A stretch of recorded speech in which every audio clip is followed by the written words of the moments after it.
The Wall Street Journal reports that disillusionment with the war with Ukraine is growing among the Russian elite and leading businessmen. More and more prominent members of the establishment, including hardliners, acknowledge that the war is yielding fewer results, and that complete victory over Ukraine is no longer achievable. It's no longer just a matter of business elites or the supposedly liberal part of the system. Some Russian hawks have also begun to say that Moscow lacks the resources to achieve a complete victory in the war with Ukraine. Former Ukrainian MP and defector to Russia Oleg Tsarev warned that Russian propaganda has created a dangerous illusion of an inevitable victory over Ukraine. Vasily Kashin of the Higher School of Economics stated that Ukraine will inevitably remain anti-Russian and pro-Western, especially after hundreds of thousands of Ukrainians were killed or maimed during the war. He argued that the goal of establishing a friendly regime in Kyiv is no longer realistic.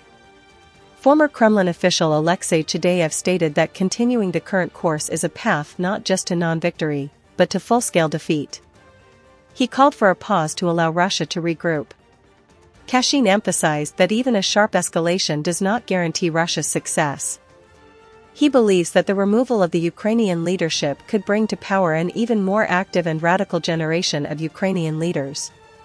The WSJ's main conclusion: within the Russian system, more and more people understand that the Kremlin is failing to achieve its original war goals. The question now is whether Putin himself will acknowledge this or continue the war, which is increasingly exhausting Russia and squeezing its last remaining strength. Frustration with Kremlin leader Vladimir Putin is growing among Russian elites, driven by the prolonged war in Ukraine and the worsening economic situation in Russia.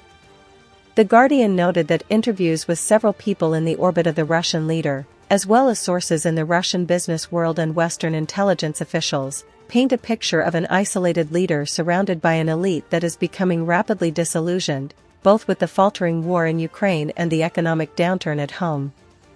There's definitely been a shift in mood among the elites this year. There is profound disappointment in Putin, said a source described by The Guardian as a well-connected business leader.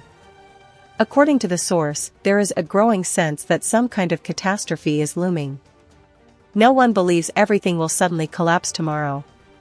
But there is a growing realization that utterly senseless, self-destructive decisions keep being made.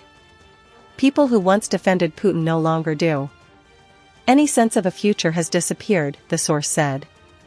The report stated that Putin's approval rating is falling, the economy is under increasing pressure, and even pro-Kremlin bloggers who previously rarely criticized the Russian leader are beginning to express their dissatisfaction.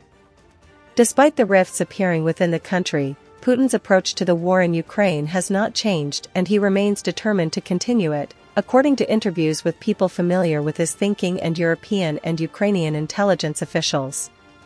Putin has told his closest circle that he believes Moscow could capture the whole of Donbass by the end of 2026, according to two sources familiar with his thinking. Putin is fixated on Donbass and he will not stop before that, one of them said. Commenting on Putin's claim that the war in Ukraine is supposedly coming to a close, sources said it should not be interpreted as a willingness to compromise.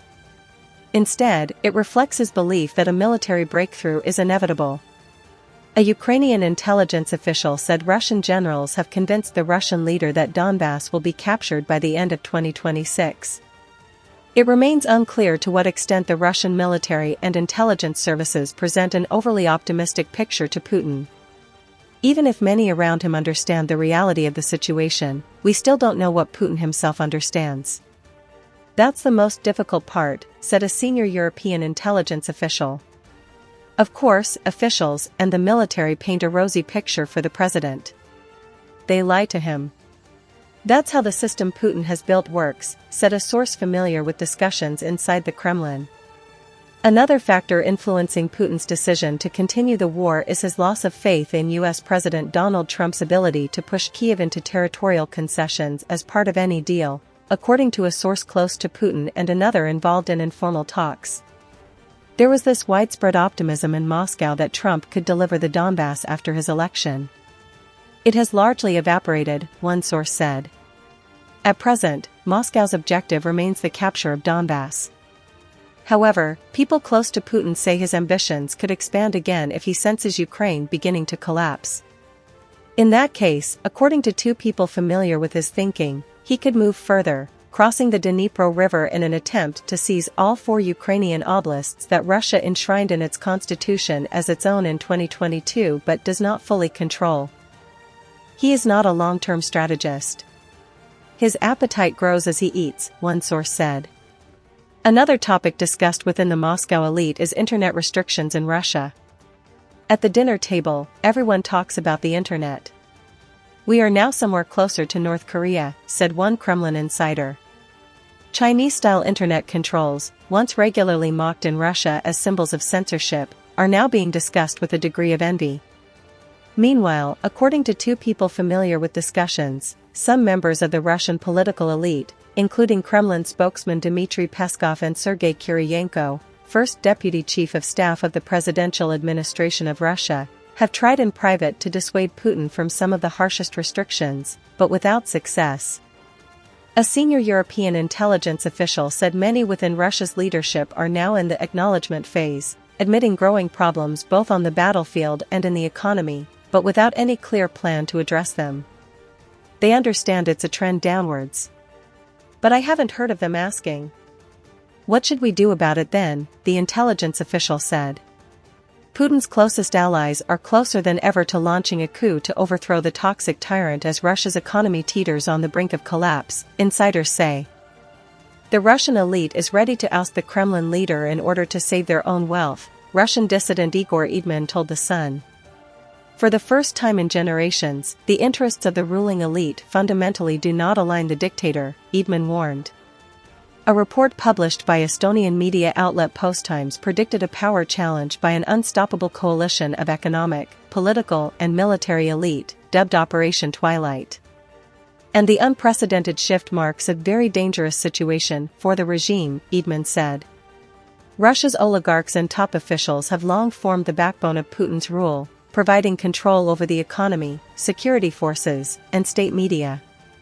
But after Putin launched his illegal invasion of Ukraine in 2022, many of Russia's wealthiest figures became trapped in the state by Western sanctions. This, of course, puts them under serious strain, Eidman said. An extraordinary surge of pessimism about Russia's war in Ukraine has engulfed Putin's staunch allies. War hardliner Maxim Kalashnikov openly acknowledged that Russia's elite has grown disillusioned with the aging tyrant. Now our ruling class view the current top leadership as a toxic figure, not even an asset, but a liability, he said. They very much want this war to end, for the return of the old good times, when one could freely travel to the West, not fear sanctions, sell hydrocarbons, and regain the European market.